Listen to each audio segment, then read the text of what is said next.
Hello, Goats Gang. This is Michael, otherwise known as Mork.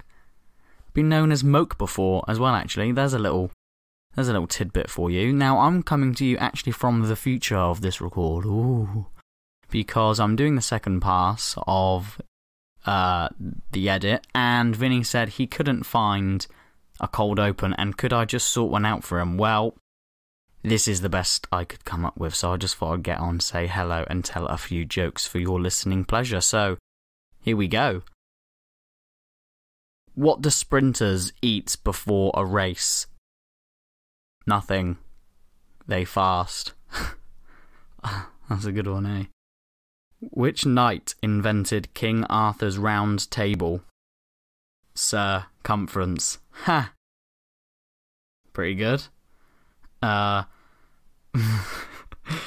What's the best way to carve wood? Whittle by whittle. Yeah, get it? What's the difference between a piano and a fish? You can tune a piano, but you can't tune a fish. And one more, Seb, Vinny, you're gonna love this one. Glasgow is a bit of a negative place. If Kanye was born there, he'd be called No Ya Kane. Get it? Yeah, anyway. Hope you enjoyed this week's episode. Remember, if you don't want to listen to adverts, you can go and subscribe to our Patreon, where you will also be given free stickers. So get on that. Link in the description. Enjoy.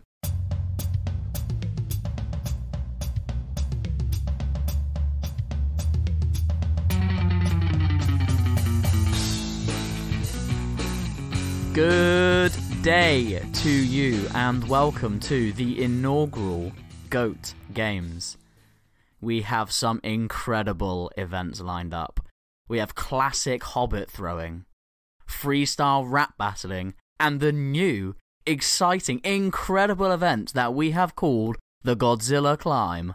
Athletes must climb the back of the Godzilla, all 164 feet, climb into his mouth, tunnel through his digestive tract, and emerge from his arsehole in the fastest time possible. So it's time to meet our two competitors, Seb, Vinny. How have you been? I've been really good. Wow, someone got laid. No, but I actually did something very interesting on my weekend. I went to a festival. Nice. Interesting. First festival in 4 or 5 years, I think. It was a day festival, but over the weekend. But it was like a non-camping festival, and it was in Bristol. And I saw, I don't know if you guys know these people, but Charli Xcx, I think she's quite famous. Yeah, I definitely do know Charli Xcx. Khruangbin, who I fucking love. They're the one band I've always wanted to see live, and I finally saw them live, and they were just as good as I thought they'd be. It was insane. Who? Khruangbin. They're like a three-piece band that kind of do kind of psychedelic guitar rock music. They're really good. There was a bit in the middle of their set where they just started playing like 90s hip-hop songs, and it was just like guess the song, and they were doing like Electric Relaxation by Tribe Called Quest. They did No Diggity. They did like, what's that one, Warren G, yeah, and it was just like back to back all this time. Everyone's going like, yeah, it was so fucking good. And then after that was Lil Sims, who was also really, really fucking good. Nice. Sounds good, man. Yeah, I had a wild time. How about yourself, Seb? Yeah, mine was pretty chill. Genuinely, Michael's rolling his eyes. I don't really have anything wild to bring to the table. Moving on. How have I been? I'll be brief. My son started school, and I got sacked from my job as Chelsea manager. So, I fucking love that post. I was creasing so hard when I saw it like 30 minutes ago. You only saw it then? Yeah, it was so good. Was that you said it? Yeah. Some of my finest work, Jen. That's great. Yeah, for those of you who don't know, although I bear absolutely zero resemblance to German football manager Thomas Tuchel, a lot of resemblance. Turns out I am Thomas in disguise, and yeah, Big Todd rang me this morning on the day we record this and said, "Listen, son, you're fucking shit. You're sacked." I said, "Well, you don't know what the players are saying about you behind your back, you fat yank cunt." You should have signed Ronaldo, mate. That was the problem. Yeah, right. If you'd signed Big Ronnie, mate, it would have been fine. Big Ronnie would have solved all your problems. Mate, yeah, sorry about that. Guaranteed 10 to 15 goals a season, that guy. Should we go into this, boy? Yes. Yeah, let's go. So, the showing of one's athletic abilities have been around since the dawn of time.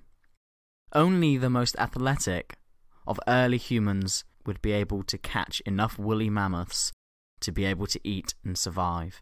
Later on in history, the Greeks would go on to create the Olympic Games, which are still going strong today, thousands of years later. The obsession with athleticism has now snowballed into what we have today, where gyms all across the globe are now completely overrun by excruciatingly tight Gymshark attire and more people on phones and Instagram than lifting weights.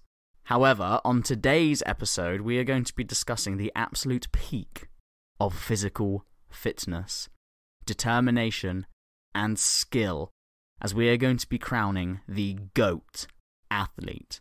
Woo! Now, for such a physically demanding topic, I can only think of two people that I would want to help me. One of them is almost always injured when we play football together, fucking whinging and moaning about his knee or his leg or his ankle. And the other one gets called Brexit while being punched in the face.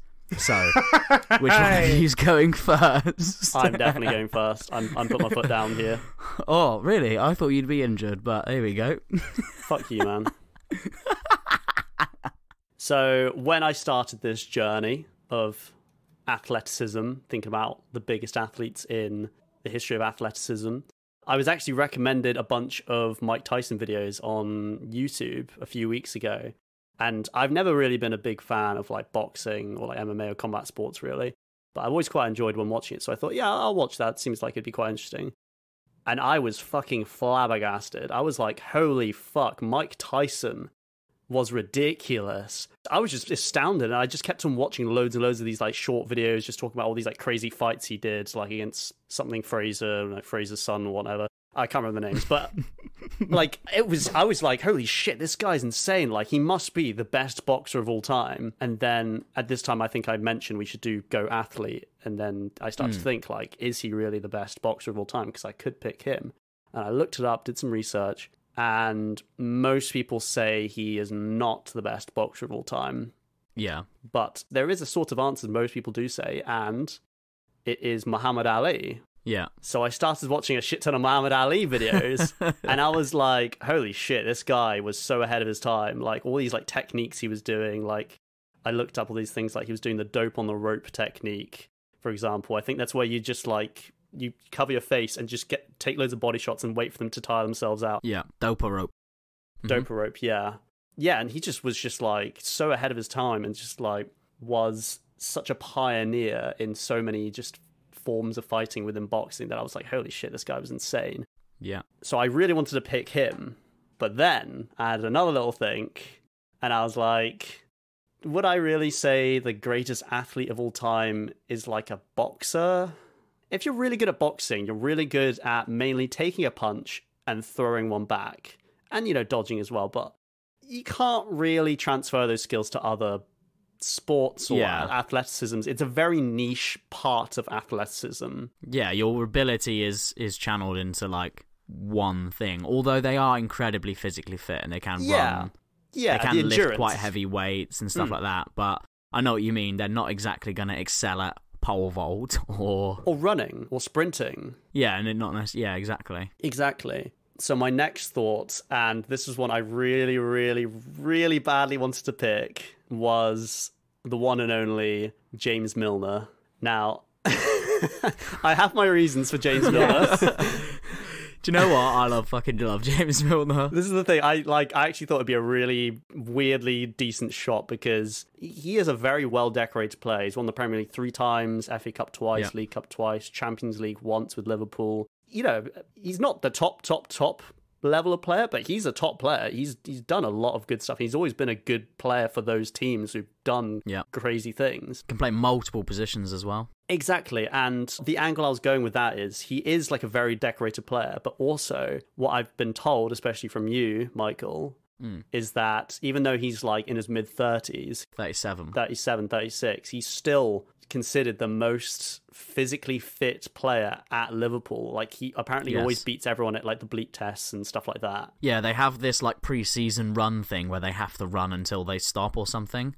I'm not quite sure on the rules of it, but he wins every single year. Like, every pre-season, James Milner just absolutely smashes everybody, like all the absolute beasts. Like, you think like Big Verge is gonna like smash it, or guys like Mo Salah who just look like an absolute specimen, but no, yeah. Or young players like Trent. Yeah, exactly, yeah, but no, James Milner just bosses every single physical test every single year. Yeah, and so that was the angle I was going to go for, that he was like an insanely athletic man who's also won loads of stuff. But unfortunately, really, to all my dismay, I couldn't find concrete things on his athleticism. Yeah. It was more so hearsay and people being like, yeah, he is the most athletic person at this club. So yeah, it's not objective. It's very subjective and, hearsay. But I did come to a conclusion on who I wanted to pick eventually. And who I decided upon was quite literally, objectively, the greatest athlete in his respective sport. Like, there isn't even a contest. There's zero contest to him being the best of his sport. Well, let's try and debunk this. So here's a little stat. Here's a little fun fact. 3 players in the history of all modern sports have had their jersey or shirt numbers retired by the entire league they played in. Is this football, or what sport is this? All sports. Right, okay. So one of the people who's had their shirt numbers retired is Bill Russell, who is widely considered one of the best NBA players of all time. But a big reason for why his shirt number 6, is retired by the NBA is because he was the first black person to play for the NBA All-Stars. So he was like a big step forward for like civil rights for black people. And he did a lot of civil rights stuff for black people. So his number was retired. His legacy is that he was a great sports athlete, but also he did a lot of things for like the social causes for black people.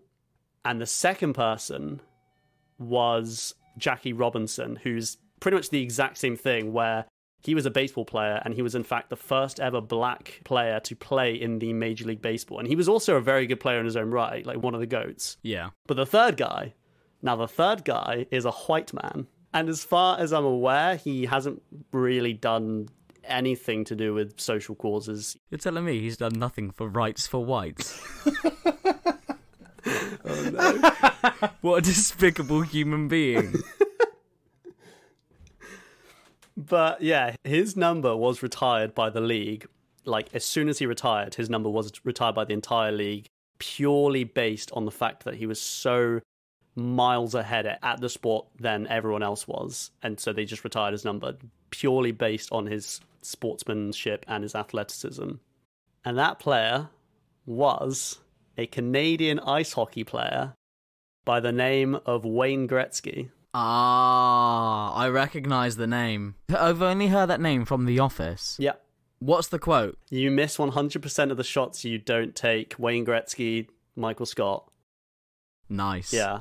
So did Wayne Gretzky actually say that then? Yeah, crazy enough, he was the guy who said that for the first time. Like, he is attributed to that quote. Wow. Like, Fucking in hell, the get on. 80s. Which is crazy. Like, no one said that before the 1980s. And he's an ice hockey player. Yep, Canadian ice hockey player. Played in the National Hockey League.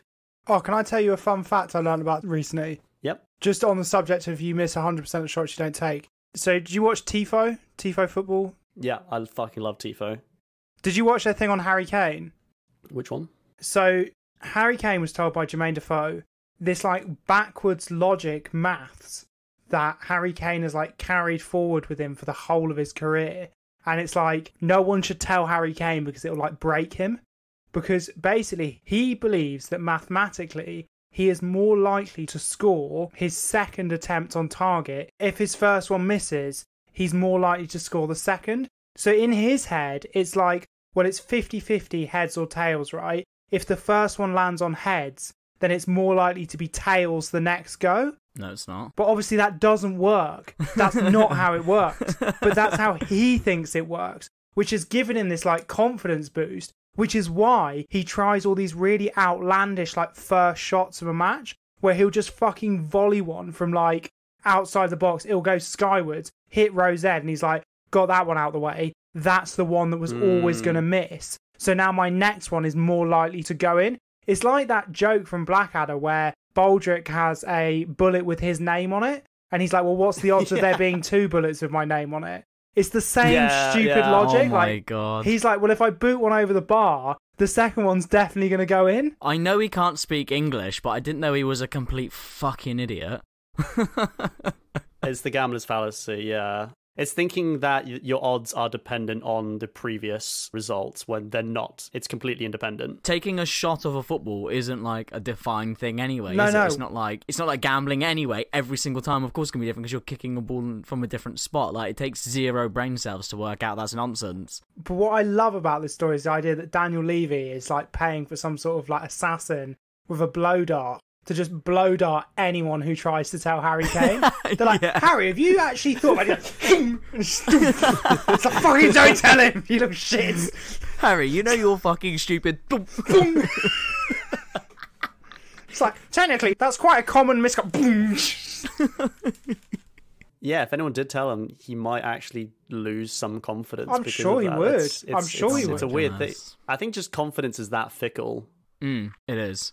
Players are all superstitious. They all do these weird rituals, like Jamie Vardy drinking a pint of beer before he gets on. I think it's like 2 glasses of port, 2 Red Bulls, and something else. I think there's port the night before, and then a Red Bull just before. Javard's had port in a Lucozade bottle in his early career. He doesn't do it anymore because obviously it's like the Premier League. And oh, right. Wasn't it like as well, like he broke his wrist or whatever, so he wore the cast, but then he went on a great scoring run while wearing it, so he just didn't take it off even though it was healed. Yeah. Like, players do shit like that as well, don't they? Superstitions, yeah. Drives a confidence player. It's also what broke Torres, wasn't it? He's like mega superstitious, and he felt that he had like bad energy when he left Liverpool for Chelsea. It was like a thing, like he felt that he'd like wronged the club and it like totally fucked him. That's why he played with the mask for so long. Because, you know, he broke his like orbital bone under his eye and he wore the carbon fibre mask for a while. Yeah. He wore that for like 6 months longer than he needed to because he went on a good scoring run while he had it and he thought he'd like shaken the demons off. So he just kept wearing the mask. Christ. Yeah, I'm not very superstitious, just a little stitious. For all of you that don't know, that was an Office reference to double the Office references. Yep. I didn't even know that was an Office reference, to be honest. It is. Yeah, Wayne Gretzky. Who is this cunt? So yeah, Wayne Gretzky was nicknamed the Great One. He played for 4 teams in the National Hockey League from 1979 to 1999. So I think that was age of 18 till 38. It's a good 20 years. That's a good long career as well. That's a very long career. And in those 20 years, he had amassed 61 NHL records. Fucking hell. 61. Damn, that's like Messi levels of record breaking. This is what I mean, like ridiculously so. And these aren't weird records like most times he scratched his arsehole whilst the camera was on him. Like, these are like proper GOAT qualified records, like most goals in a career, most goals in one season, most assists in a career, highest goals per average in one season, highest assists per game average over an entire career, most 40 or more goal seasons, most 50 or more goal seasons, most 60 or more goal seasons, most 100 or more point seasons. He just has pretty much every fucking record you could think of. He has that record or shares it at least. God damn. Jesus Christ. 61 of them. And to this day, guess how many records he has now? So he retired with 61, so a few of them are bound to have been broken. Don't say 61. I'm going to say... if you say 61, I'm fucking leaving. I'm going to say 40. Yeah, I'm going to say 50. I'm going to go a little higher. He has 59. Holy shit. Jesus Christ. So only 3 have been broken. 2. Well, 3 have been broken, but he gained one in retirement, funnily enough. What is this man? Like, Jesus Christ. He's literally breaking records in his sleep. Quite literally. Yeah. So what happened was he had the second highest points per game over a career. Mm. And what happened was the guy with the most points per game over a career came out of retirement, played for another 4 or 5 seasons, and his points per game decreased because of that. Oh my God. And he just defaulted to having that record. That's savage. Crikey. It's Yeah. like VAR just come in and gone, no. This poor fuck retired with the most goals per game, and then was like, I'll just go back for a laugh. And they're like, fuck you, little shit. You could say that's arguably like in the top 3 or 5 records to have most points per game over a career. Like, Yeah, definitely. That's Well, crazy. it's like the record to have, isn't it? pretty much, yeah. Other than just like maybe goals or just assists or whatever. Yeah, it's insane. That's insane. What an idiot. So yeah, to this day, 7th of September 2022, he still has 59 NHL records. Fucking ridiculous. That is absolutely crazy. Yeah. How long has he been retired, did you say? Since 1999, so that's 23 years, which is longer than his actual career. In 23 years, hell. only 2, effectively, of his records have been broken. Yeah. Holy shit.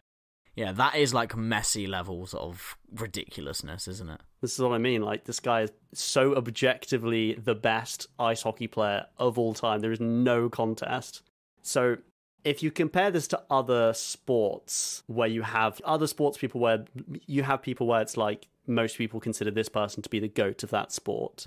Like I was saying before with Muhammad Ali, what most people do say he is the best boxer of all time. Yeah. But if you look at his records and his stats, he doesn't have the best records. He doesn't have the best stats. There are people who have more knockouts than Muhammad Ali. There's people who have more wins per games they've played or matches they've played or whatever. Like, he hasn't got loads of records. He just was a pioneer in a lot of these things. Yeah, in a lot of sports, it's very subjective to say. That's it, yeah. So-and-so is, like, categorically the best, because everyone's always going to be like, oh, yeah, but, you know, this guy was also good, because you haven't got, like, factual information to compare the two, like a stat sheet. Yeah. I think with specifically boxing, but I think it happens in a lot of fields, like even outside of sport. But I think the 2 boxers that are lauded really highly are the 2 boxers whose careers never got to peak. And so people think about what they could have been. Like Muhammad Ali famously didn't get to fight through the peak of his career because of the Vietnam draft and because he objected to going to war. So he was out for 5 years between I want to say 27 and 32. So he couldn't train or fight in that time. And so he missed the ability to fight at the peak. So people think, well, think about how good he was at the start and how good he was at the end. Imagine what he would have been like in the middle. Same goes for Mike Tyson. Mike Tyson went to prison at the peak of his powers. Yeah. Came out. He was still a savage, but he wasn't the same man anymore. And so people are like, what if? What if he kept going? Yeah. And so I think that's why these people with maybe not the best records get held up as the GOATs, because you're like, well, what could have been? And obviously that's infinite. Yeah. Well, another sport which has a widely considered best player of all time, basketball, most people do consider Michael Jordan to be the best basketball player of all time. But the thing is, it's another case where whatever records he had, fastest to reach certain points, so many hoops in a season, so many hoops in a game, points per game average and all this stuff, all of that's been broken. Yeah. Kobe Bryant came around, he destroyed all Michael Jordan's records. And then after that, LeBron James came around, he destroyed all of Kobe Bryant's records. And now there's a new fucking player who plays at the moment who's destroying all of LeBron James's records. Basketball has evolved so much so that, objectively speaking, you can't say stats-wise he's the best. It's more so that Michael Jordan was a part of what is considered the best basketball team of all time. He was the talisman player for the 90s Chicago Bulls, who won 6 or 7 NBA titles in their 8 or 9 years or something ridiculous like that. I still feel really bad for killing Kobe Bryant, to be fair. Yeah. How did you kill Kobe Bryant? There it is. There's the question. I don't actually know. I just always kill celebrities by saying stuff and then they die. Me and Vinny were sat on the sofa and I looked at him, I went, how weird would it be if an entire football team or sports team, they're always flying on planes, if their plane just crashed and they all died, literally 15 minutes later I checked my phone and it was announced that Kobe Bryant had died in a helicopter crash. Fuck. Yeah. I also accidentally killed Meatloaf as well, but that's a story for another time. I have a track record of this. This is a man who doesn't believe in ghosts, but believes he can kill people with his imagination. I With loosely can. comments. I can. I know. I do have like a psychic ability, and also I crashed my work vehicle once after Vinny. We went on a night out the day I did this. I was so afraid because all week I've been having dreams every single night about crashing my car, and I even said to my partner's sister when she was cutting my hair, "I'm really worried I'm going to have a car accident. I've been having dreams constantly about crashing my car." The next day, crashed my van.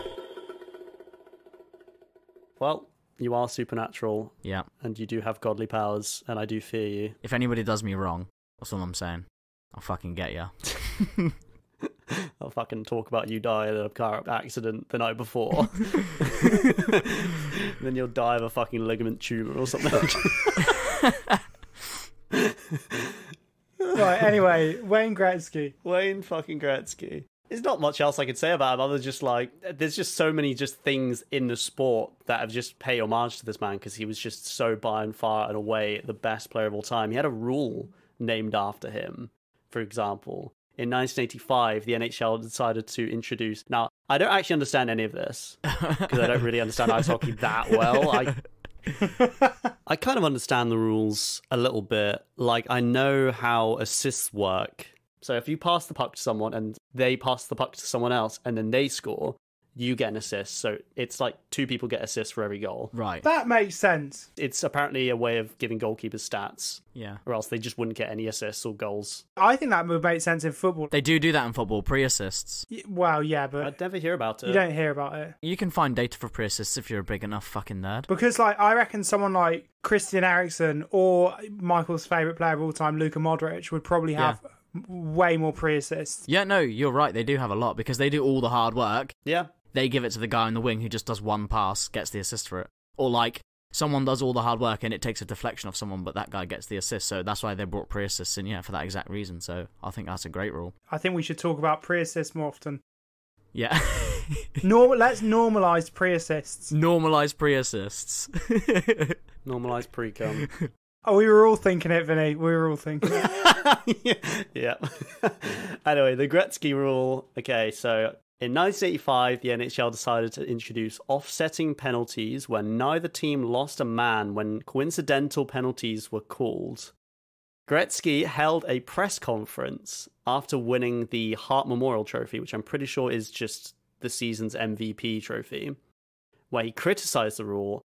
And the day later, everyone just dubbed the rule the Gretzky Rule. So that's how much power he had in this sport. That him just going out and being like, yo, this rule's bogus. Everyone just nicknamed it the Gretzky Rule because of that. I don't know if that's cool. Yo, this rule's bogus. Dude, what are you saying? How can that not be cool? That's like calling like the offside rule, like the Timo Werner rule. And then being like, hey, it's because we fucking love him. Like, it's not. It's because you're ripping the piss. Nah, do you remember that season where Timo Werner would have won, like, the golden boot if it hadn't been for VAR? He scored, like, 11 or, like, it was something ridiculous, like, 15 offside goals and 3 onside goals. Oh, it was my ridiculous. God. I felt bad for him. It was a really unfortunate move where he was a player who, objectively, his whole thing was being a little bit offside and then running really fast so that he was then able to pounce on the ball. And that season where he got sold to Chelsea, they were like, oh, you can't do that anymore. Yeah, you can't do that, mate. Like, it was his whole thing. It was funny, though. It was really funny. Well, I've one question about Wayne Gretzky, though. The only thing that I know about ice hockey, other than they whack a little disc into a goal, is that they are allowed to fight. They are, it's weird. They can fight, which is cool. It's bizarre. I think it's really weird. If he's going to be the GOAT athlete, right, if you're going to convince me he's the GOAT athlete, and he's undeniably, objectively the GOAT in his sport, a big part of that sport is fighting. So, did he have fucking hands? Or was he a pussy wet bitch? Like, could this guy fucking throw? How many of his 60 records are for knocking people out? Because he's got to be an all-rounder, isn't he? Fighting's, like, allowed, but you get penalised for fighting. They just sort of allow it to happen. Yeah. In the ring, but you still get, like, sent off kind of thing. Yeah, but you can't say he's the GOAT if, like, he just gets sparked out, can you? What's his chin? Has he got a granite chin? That's what I mean. Like, how many knockouts has he got, Vinny? Is that what the G for Gretzky stands for? Is granite? What's his fighting name? Was he like Wayne the Granite Gretzky, you know? Where did he fight out of? I don't think he got into a lot of fights because he wasn't like an angry player. He was too good. Well, that's the thing. He was just a very smart and he's renowned for being just a very nice guy as well. Like just not being a cunt. Like you hear about these stories about the top level athletes. Like Michael Jordan's a good one where he has a massive ego and he is just a bit of an arrogant cunt, which is kind of why he was so driven to be the best. The same with Ronaldo. He's the same sort of thing. But Wayne Gretzky was just really fucking good at ice hockey and just quite a lovely guy behind the scenes as well, and just wasn't like an arrogant cunt. I'm watching a video of him fighting right now. Ooh. Oh, is he fighting? He took a bit of a battering. Do you know what? He looks like Michael Scott. He has the same chin. And the same nose. Yeah, he does, yeah. Only NHL fight without gloves caught on tape. He throws his stick to the ground. He goes for a throat punch, but the other guy, he just piles him to the floor and just starts punching him in the head. Gretzky does not have hands. I can confirm, based on my extensive research. That is going to run against you, Vinny. Unfortunately, Vinny, yeah, I think you've lost it, mate. dot points for that. No, it is mental that they just let them fight. I wish they would do that in football. Right, are we doing a middle bit? Oh, Vinny's got more. Sorry. The last thing I was going to say is part of his legacy. He's got numerous awards and trophies named after him, like the Wayne Gretzky International Award, which honours international players, and the Wayne Gretzky 99 Award, and his number was 99. That's the retired number from the NHL, which is awarded annually to the most valuable player in the Ontario Hockey League playoffs. Pronounce that right. Shout outs to Red Handed. Hey, ironically, his number was 99, and from what we've just heard, he was a bit of a flake. Thank you so much. I honour this joke to my mum, dad. Cool, you ruined it. But yeah, that's Wayne Gretzky, the objectively best fucking athlete of all time, because he's just stats-wise. Because he's so good at ice hockey. Because he's just so far and away the best at ice hockey by far of all time, probably ever in centuries to come, probably. Damn. Well, it's been 30 years and only 2 of his records have been broken. That's ridiculous. Probably it's going to last for a fucking long time. Also, it's cool because he's in a sport where, he's not going to get done for being roided or anything. You can't imagine there's a lot of, performance enhancing in ice hockey. Do you know what I mean? He was renowned for not being a super strong person as well. Exactly. He was just really athletic, really lots of stamina and just very smart. Incredible. Damn. The weirdest thing is that I don't really know of him very much other than the Office quote, and I didn't know who said that. I just thought it was a bit of a joke. I think it's just because ice hockey's not really big in England, at all. I don't think anyone plays ice hockey in this country. Well, following on from that, talking about records, I've got a mini game. There's only a few questions here, but I wanted to go through and make you guess some of the world records from athletics. Now, I fucking love the Olympics, so much. And I don't know whether... Obviously, I love football more than athletics. Michael's now trying to weigh up whether he loves it more than his children again. No. No, I'm just trying to... I don't know what my favourite event is, the World Cup or the Olympics. Genuinely, I love the Olympics that much. And I was devastated for the recent Olympics in Japan because you can't watch any of it in the day in this country. It's so annoying.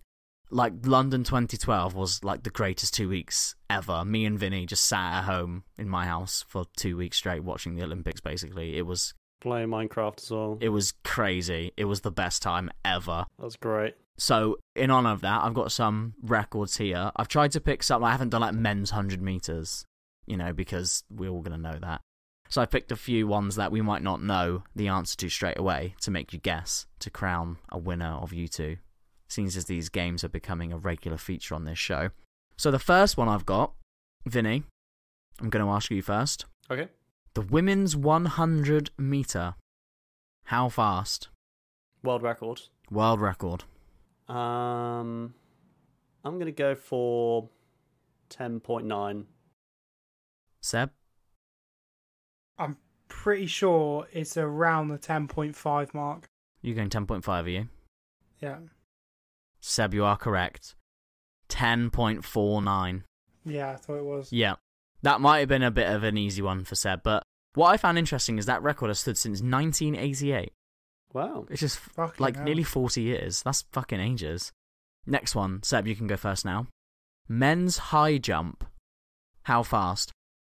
How fast? Got him. fast How do they high? jump? Trick question. How high? So a tall person is about 2 meters, right? That's a really tall person, because 6 foot isn't actually 2 meters, it's 1.8 meters. Ah, yeah, but so someone who's like 6'2" who might be a high jumper is probably 2 meters. I've seen the videos, they jump higher than their own head. I reckon they're jumping probably somewhere in the 2'8" region. Let's say a world record, 2.96 meters. Very specific, nice. Vinny, you going higher or lower than that, effectively? I'm going to say 2.95. Ooh. I would have gone higher, I think. I think I might have been a bit low. So, the record is 2. I'm going to do the rest of this Jeremy Clarkson style. 2.45 meters. Oh. It's not as high as I thought, actually. That's not... Oh. Yeah, so Vinny, I think you edged that by... Being a bit of a cheat. Yeah. That's a cheaty answer, yeah. I'll take it. In reward for your cheating, you can go first this time. So, Oh boy. women's hammer throw. Getting all the women's one. It's just because you know I'm a misogynist. Women's, men's, men's. So you're going to do the women's ones, yeah, I presume. For fuck's sake. Women's hammer throw. How far? Is it in feet? It's in meters. Everything's in meters, I believe. I'm going to go with 40 meters. 40 meters.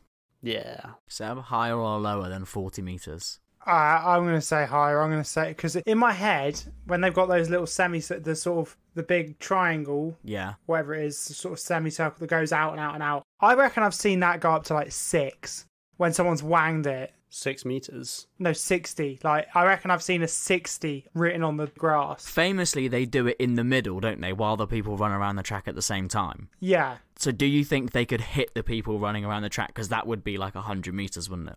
I was going to say like in the 60s, but maybe I'll say like 29 meters. You should have stuck with your gun, Seb. Yeah, well, you twat. What?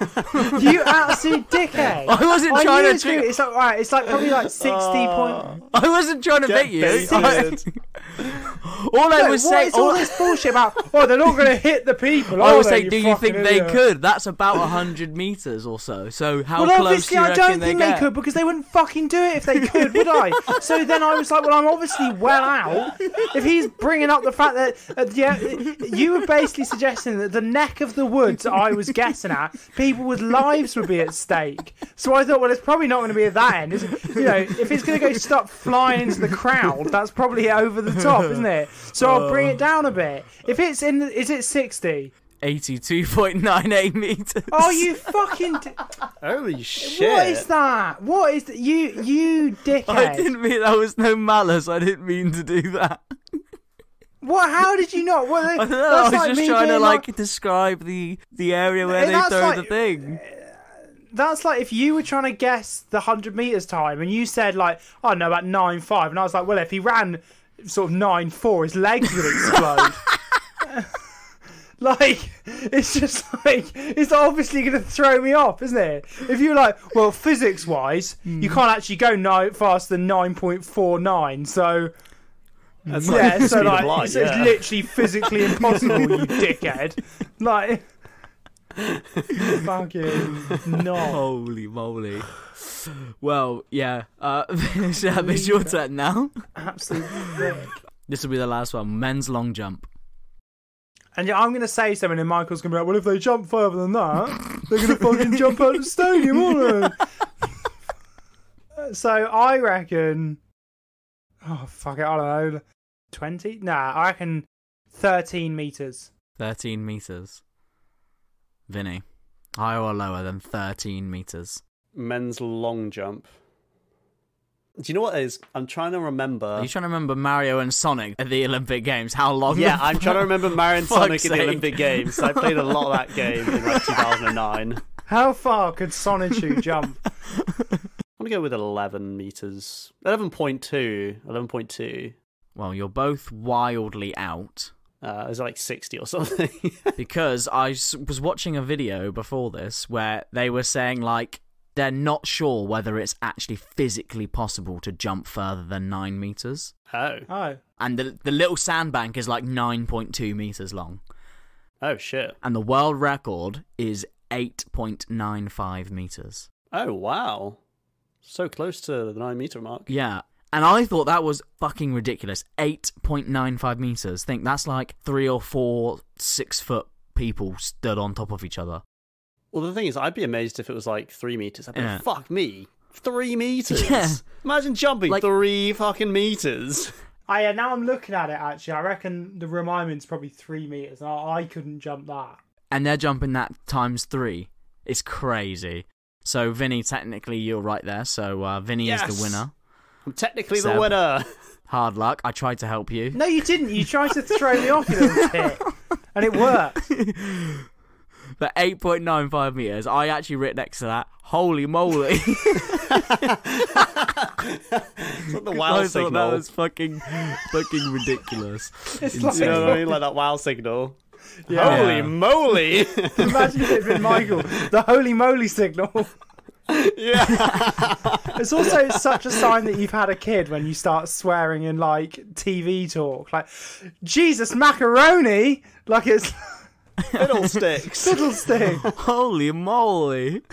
Seb, over to you. So, obviously, what makes a great athlete? Well, for a start, for me, it's how much banter do they bring to the table. So, obviously, I think we all went down the same route. Uh-oh. Who should we pick? Lance Armstrong. Is that funny? No. Caitlyn Jenner. Is that funny? Maybe, but it's risky water, so I didn't do it. Right. Dwayne Chambers. Do you know Dwayne Chambers was running like sub 10 when other people were struggling for sub 11? Then it just turned out he was taking loads of drugs.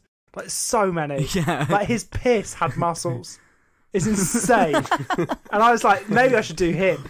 Like, I saw a graph of, they did it in like live time, like every 100 meters sprint for the last like 100 years. And it's like, shit, Dwayne Chambers, shit, Usain Bolt.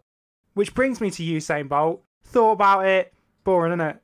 Just ran fast. It's not hard. Yeah. I'm not saying it's easy, but I'm just saying it's a gift more than it is a mentality. And he had a record in like 2, or was it just 1? 3 actually. Yeah. Men's 100 meter relay, 100 meters, 200 meters. Yeah, Yeah. So it's still fairly niche.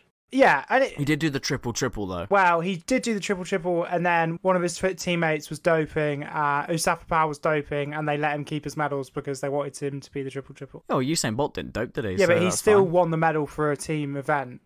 Yeah. And it's not even a team event like True. football. Like, Usain Bolt objectively ran part of that race True. while juiced off his bollocks. Do you know Usain Bolt used to beat Usain Bolt in training? And then he'd turn up to the Olympics and he'd be well slow. And everyone would be like, what's going on with Usain? And it was because he was just on loads of drugs. Drug tested. Yeah. Oh, shit. Maybe that's James Milner's secret. Maybe. Probably. Anyway, look, as I've already been saying, what makes a great athlete? Bantability, but also... Oh, let's never... What makes a great athlete? No. Bantability. Cut You don't get that, away with that one, cut, Seb. cut. Let's bring Yeah, that that's back. the Let's goal. analyse what you just said there. Bantability. Cut. Bantability. Seb, you can try and waft the smell away of that all you want, The but it word fucking stinks, mate. Bantability came out of your mouth, and we will never forget that. And you didn't hesitate. You thought of that before. Realised, seen our facial reactions and gone, oh, fuck. You really should have hesitated there. Yeah. Yeah, You dude, really should have fucked thought up. for a second before you uttered those words.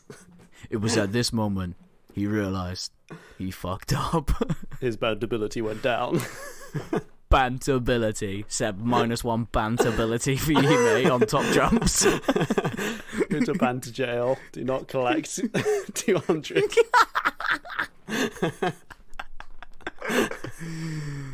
Holy moly, Seb. Oh, that's a holy moly if I've ever heard one in my life. Yeah, exactly. Oh, okay. I'm back in the room. So, for me, being a great athlete is a combination of athletic ability and winning mentality. And my pick had both of those in spades. It's those things that allow them to be unbelievable odds to become the greatest athlete in their field. In order to understand why the GOAT is the GOAT, we need some context.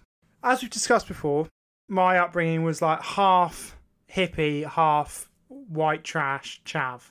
And so when I'm looking for inspiring people who I think are the GOATs, I look towards my people, aka white trash, and I think, I want one of you. It happened before when I crowned or tried to crown my good friend Junior the GOAT, greatest fighter, and it's going to happen again today. It's not Junior.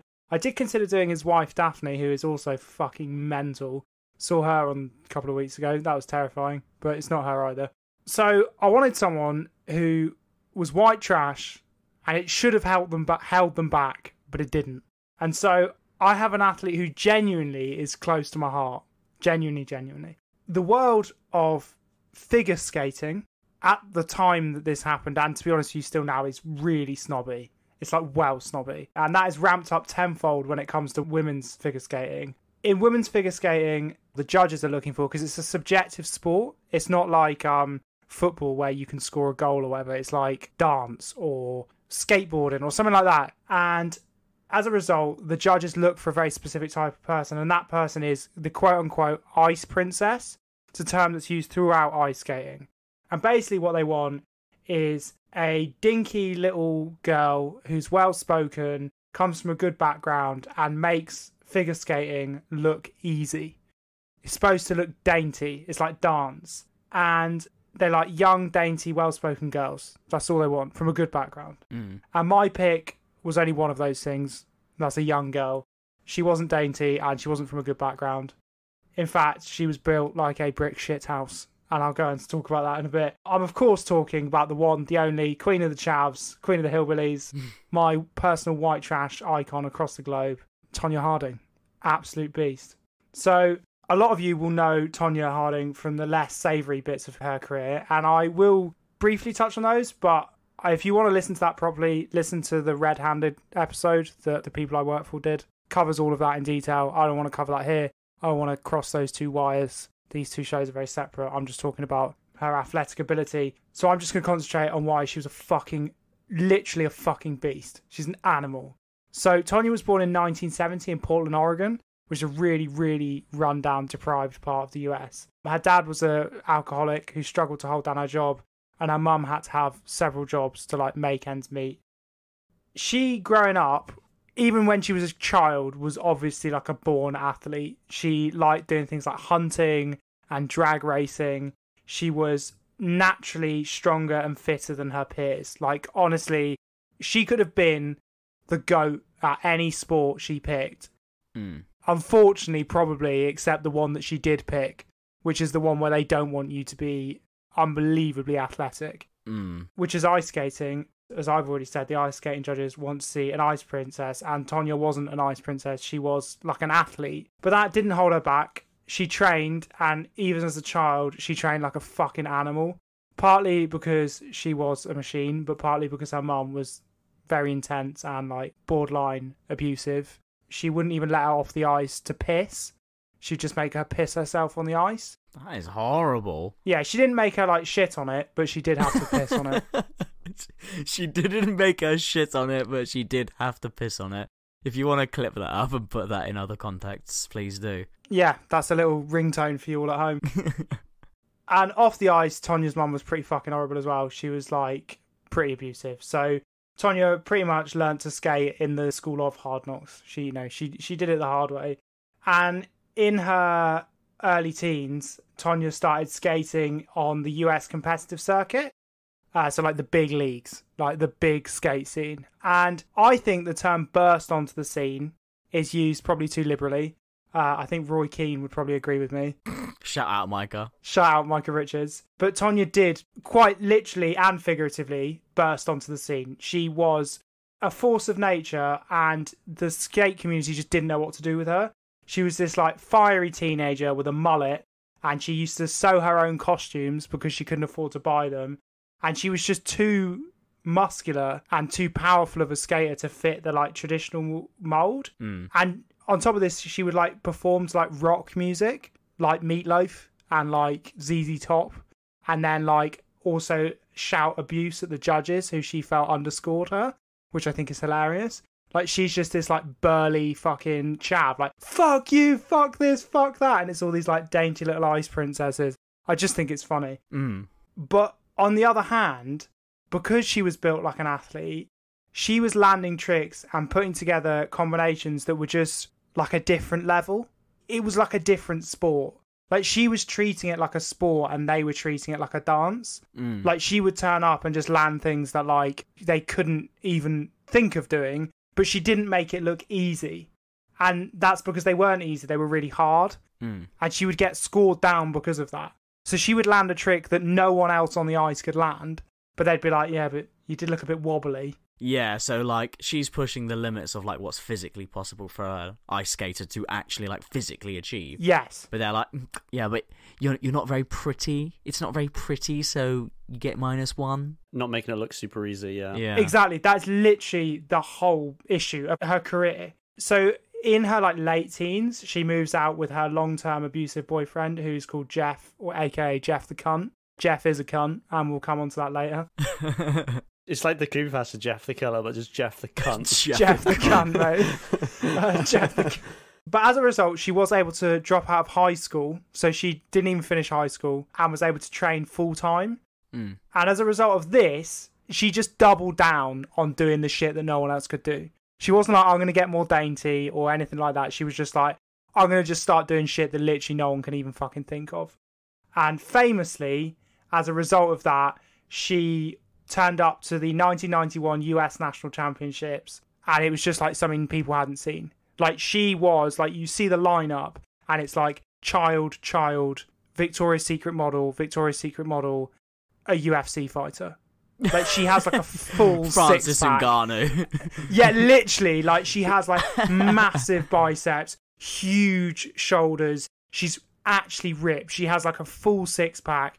And as a result of that, she was the first woman in history to land the triple axel in competition. So it had been landed before at like a skate demonstration where they had like an unlimited time to just keep trying tricks. But like, it had never been landed in competition, and she was the first American woman ever to land it. And she was the first woman ever to land it in competition. And just to briefly explain what this is from an athletic perspective.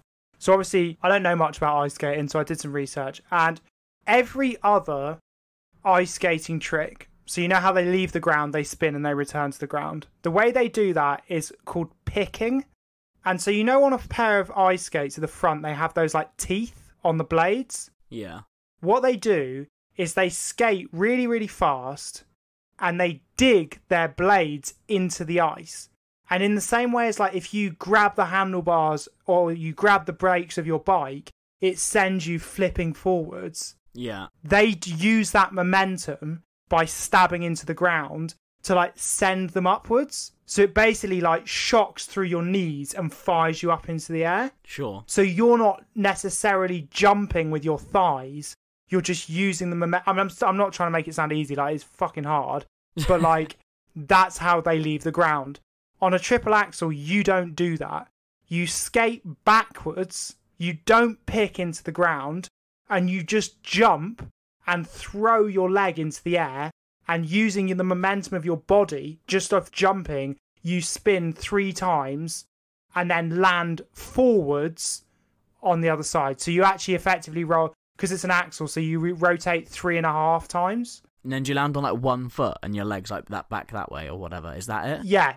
Well, you do if you're a dainty ice princess, but obviously she didn't. She just fucking stomped it. She like literally just landed on 2 feet, and it's like, fucking come on. Like, also, what's cool about her is when she lands, she doesn't celebrate like, oh, look at me. She's just like, ah! She's yeah, so she's got a wide gassed. grin on.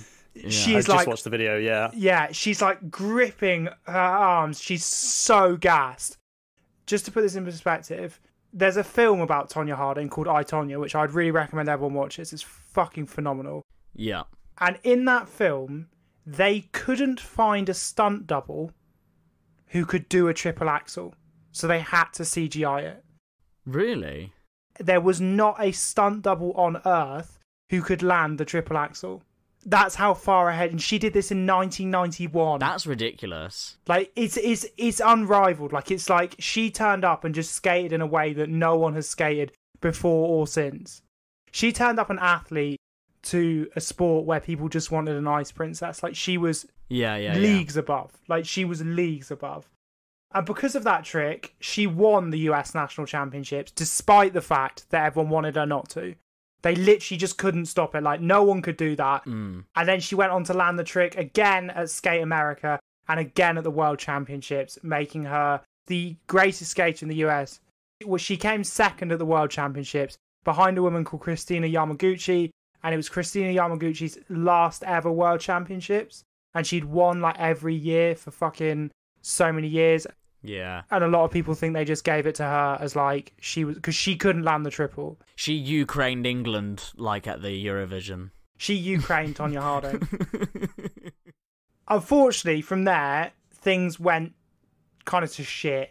She went to the Olympics, but Jeff the Cunt was still being Jeff the Cunt, and she just couldn't train properly. Like, her life was just falling apart. Jeff was spending all her money and being really abusive, and she didn't have the money to train properly or anything like that. And then she twisted her ankle in practice and was unable to land the triple at the Olympics, and was unable to kind of skate with the power that she wanted to. However, despite all that, she still came fourth. Not bad. So she was still the fourth best skater in the world at that time with a busted ankle, which is kind of impressive in itself. So she comes home from the Olympics. Jeff is being a right cunt, and she can't get any sponsors because she didn't win a medal. And she's like, my career's dead. It can't happen. There's not going to be another Olympics for 4 years. But wait, they did an Olympic switcheroo. So now the Olympics and the Winter Olympics don't run concurrently. Yeah. So there's one, and then 2 years later there's the other one. Yeah. They used to do them on the same year. However, 1992 was the year they decided to change that, which meant the next Winter Olympics was not going to be in 1996. It was going to be in 1994. She didn't find that out until 1993. Oh. So she's been out the game for like a year. But she makes a comeback. And when I say she makes a comeback, she makes like a Rocky Balboa comeback.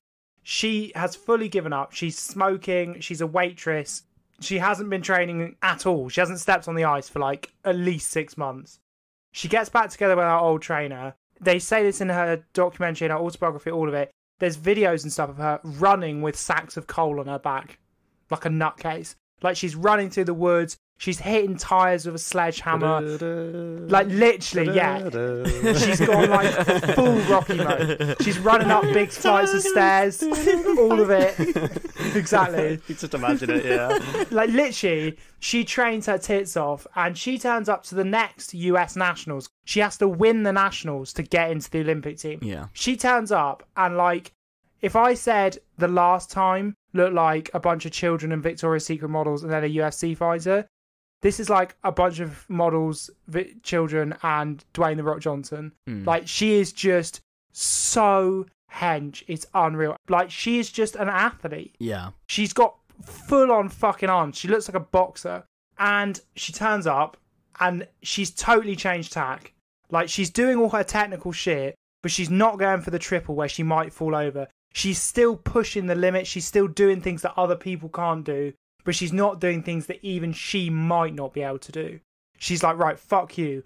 I'll like play you at your own game and like kind of be dainty, but still do things that you can't even think of doing. And it looked like it was all going to go really well. And then somebody, and this is where it gets a bit hazy, kneecapped her main rival, a woman called Nancy Kerrigan, and hit her in the leg with an extendable baton. Now, it wasn't Tonya. It definitely wasn't Tonya.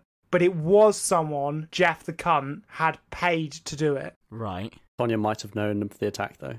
Yes, and it's very unclear whether Tonya knew it was going to happen or not. And even if she did, the person who was planning it regularly beat her. So, like, realistically, what was she supposed to do about that? Right, so she didn't, like, order the hit. She didn't... Well, this is the thing. She has always maintained she didn't. Right. It's quite hazy, and like I said, I don't want to go too much into that because I want to rip off Red Handed. That's true crime at that point, yeah. That's yeah. true Fair crime enough. at that point. So go and listen to the Red Handed episode on that. I don't think she wanted it to happen. I'll say that. Right. Whether or not she knew it was going to happen or not is up for debate. But it did happen, so... But it did happen. Now, because of that, she did win the 93 Nationals because the closest competitor had no knee. And she's like, literally at this point, it's like Victoria's Secret models who can't skate that well. The only one who could got kneecapped, and Tonya Harding's there, and he's just doing shit that no one can do. And they're like, well, yeah, you've won. Like, you have to go. Yeah. So she goes to the Olympics, but in between the Nationals and the Olympics, it starts to come out that Jeff ordered the hit. Her life starts to fall apart.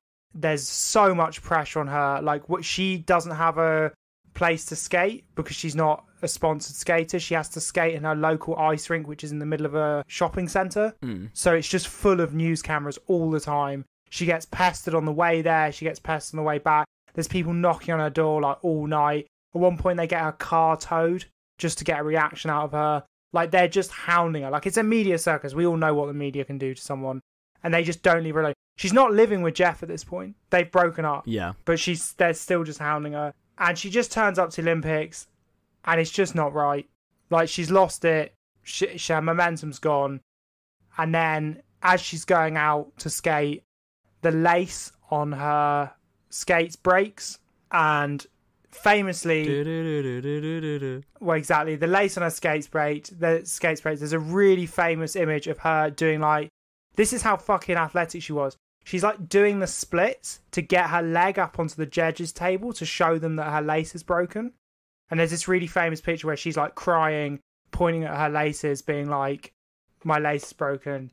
But when all was said and done, she came 8th in the Olympics. She wasn't able to land the triple. She landed on her ass when she tried the triple. And when she got home, she was stripped of her titles. And she was banned from competitive skating for the rest of her life. Aww. But her legacy will never be forgotten. She was the hench as fuck hillbilly and the actual athlete that turned up to a sport full of posers and pulled a trick that is unrivaled, skated in a way that no one has skated before or since. And then she was gone. And she showed them what it was to be an athlete. She showed me and you guys what it meant to be an athlete and a fucking beast. And in my opinion, she is the greatest athlete of all time because she was the only athlete in her field and she was the only one who turned up, trained and did things that have never been done before or since. Damn. That was a brilliant presentation, Seb. I knew literally zero about that. Absolutely zero. I'd heard of the film, Tonya, but I'd actually not really heard of Tonya Harding. She's incredible. That was really cool. That was really good. Fucking hell, that's a really hard decision. I just want to give a shout out to an athlete that I would have picked had I been in your shoes, though. John Villantham, who you may or may not have heard of. As per my recent obsession, he is one of the 2 cave divers who rescued the boys from Thailand. Fuck's sake. Were you paid by whoever the fuck made this movie to shill this fucking movie? Why he's really cool is not only is he like arguably one of the greatest or best cave divers in the world, which is like a ridiculously niche sport, sometimes requiring the physical ability to be able to dive underwater in a cave without being able to see for up to 24 hours underwater sustained. He's also an ultra marathon runner. I don't know if you two know about ultra marathons, but they're like the Marathon des Sables, which is like, 80 miles across 4 days in the Sahara Desert and shit. It's like absolutely insane. So he genuinely is like a ridiculous beast of an athlete, and he was nearly 50 when he rescued them kids from Thailand as well, which is wow, crazy. And Rick Stanton, who did it with him, was 60. He was a pensioner, but he doesn't do ultra marathons and stuff. So out of the 2, John Villantham would be that. Like that's a pretty big. He works in Bristol. He lives in Bristol, Vinny. Oh yeah. He owns a tech company. But in his spare time, he runs ultramarathons and saves dying children from caves, which is pretty impressive. Yeah, fun hobby to have. So I think he's cool. Lionel Messi. When you were saying about Wayne Gretzky and all the records and stuff he broke, I did actually think of Lionel Messi because he's the guy with all the records in football, effectively. And it's like the most goals scored in a calendar year. That's probably never going to get broken in the next 30 years either. So I think you can say, like you said, it's really good that Wayne Gretzky has those stats because you can just statistically go, he's done the most, he's the best. And Messi has that. If you delve into like pre-assists, most successful dribbles, statistically you can find in almost every single aspect that Messi's the best player in the world and always has been. Roger Federer as well. Roger Fedora, yeah. I'm quite into tennis now. Can play to the absolute worst level possible. I quite often describe sport as being beautiful, actually, but Roger Federer genuinely makes tennis look beautiful. It's insane. That's why I love him. Also, Vinny Middlemost. He's the best at hand tennis in the world. No, he's fucking not. He did not win the competition. No, he didn't. He won 100% of all competitions ever played in hand tennis. No, he didn't win 100% of all competitions ever played in tennis. No, he didn't, though. That's the thing. I know for a fact that we never played that final. There was never a winner, ever. Yes. No. Yes, there is. No. There was a winner, and it was me. I was there, and yes, and I was there too, and I won the award. I still have the award at my parents' house, admittedly, but no, you don't. Somewhere. I don't know where it's gone. No, you don't have any. Yes, I do. No, you don't. It was a black. It was a black cat from my brother got from Egypt. It was like a little statue of like a sphinx-like cat. I challenge you to hand tennis to settle this debate. I accept, but where the fuck would we find the court? We'll make it. We'll custom build it. We'll have to find the exact same trampoline, the exact same garden. I checked out so long ago. I will fucking beat you. Anyway, I don't have to decide any of that. I just need to decide Wayne Gretzky versus Tonya Harding. Ooh. The objective versus the potential, I guess? Yeah, this is the thing. So here are the two things. Like, Wayne Gretzky's like the Lionel Messi of ice hockey is what I'm sort of getting out of this. Like, he's just the best ice hockey player of all time. It's weird that both of yours include ice, like the most niche, weird thing in sport, and they both wear ice skates. Yeah. And then you have Tonya Harding, who, like Seb said, I get what you were talking about now, like, didn't actually ever reach their peak. Like, the potential there is, like, yeah, definitely completely untapped. And they did come onto the scene and, like, dominate and do something, like, never been seen before, but not necessarily have the, like, silverware to back it up. Tragically, don't have the silverware to back it up through no fault of their own. But who's the best athlete? You also should take into account consistency. Gretzky did it over 20 years. He was... Vinny, shut the fuck up. I am deciding this. Also, can I just say, back to my point about having hands, after she finished ice skating, Tonya Harding went on to be a professional boxer. Right. I'm also not taking that into account in this argument either. There'll be no more remarks. Can I just say, Tonya Harding objectively would absolutely snap Wayne Gretzky like a twiglet. I'm not even joking. She would fucking level him. Wayne Gretzky's like 6'3". Yeah, Tonya Harding's an animal. Let's get them to fight. She would literally... They're about the same age as well. She would kill him now. My dad would beat up your dad. This is right, what this has turned into. Now. We can settle this with fisticuffs later. Give you fisticuffs. Right, I've made a decision. And one of you is probably going to be disappointed. As always. I'm always disappointed. And I've made a decision for a few reasons, with also a few caveats as well. So, I'm going to crown the GOAT athlete as Wayne Gretzky. Yay! Oh, fuck off. But yay. I don't want to take away from Tonya Harding, because I think what she did was, like, is insane, and she's an absolute beast, and an athletic ability. She's, like, unrivaled in her field. And like I said, through no fault of her own, just through tragedy, never got to actually fully showcase what she could have become. And unfortunately, that sort of has to go against her. Like, her ceiling could have been so high, and she could have been, like, she could have been the absolute GOAT of all time of everything ever. But we just never tragically got to see that. And that's just a shame. Like, no disservice, there's no, like, there is honour in losing this battle for her, because it's just such a shame that we would never have seen that. But she was very hard done by. Yeah, but Wayne Gretzky did get to show that he was the consistent GOAT every single year, and the fact that 23 years later he still got 59 records is... Yeah, it's it's honestly ridiculous. Like, this is the thing, Lionel Messi's the greatest football player of all time, and if in 23 years' time all those records still stand, we'll be proven right, and it will be completely undeniable. So the fact that he's done that, it's just undeniable. Like I said, he's objectively the absolute GOAT of ice skating ever. And to do that in any team sport, to be that good an individual in any team sport for such a long period of time, it is as impressive as Lionel Messi being the greatest player of all time in football, or Michael Jordan being the greatest basketball player of all time. We just not really heard of ice skating that much, but he's got to be the GOAT in that respect, hasn't he? Yeah, like, it's a niche sport for sure, but like, he was just so far and away the best of all time. Like, it's just no contest. I just think it's insane how he just dominated for so long. Yeah, it doesn't matter that it's a niche sport. It's the achievement of dominating that sport in that way that is, like, unrivaled.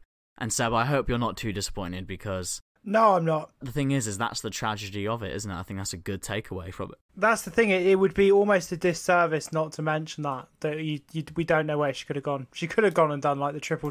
You don't know. She couldn't escape the demons, you know? Yeah. She couldn't escape the demons. Jeff as well. Jeff the cunt. She couldn't get rid of it, you know? Her home life just caught up with her, and that was that. But yeah, she's a beast. It's funny, it does point to another thing where, like, just because of people's upbringing and stuff, you just don't know that, like, the poor kid round the corner from you is, like, the fastest man on the planet. Yeah. But he's never been given the opportunity to, like, achieve what he could achieve. Oh, yeah, definitely. I could legitimately be the greatest football player to have ever lived. Nah. Well, you've had the opportunity to give football a go. You could be potentially the greatest rowing guy. Yeah. Like, you've never been rowing, probably because you can't really swim, you know? Yeah. Well, yeah. You could have been the greatest swimmer. Yeah. You could have been one of the great swimmers of our time. Yeah, exactly. So, wow. That was good. I love that.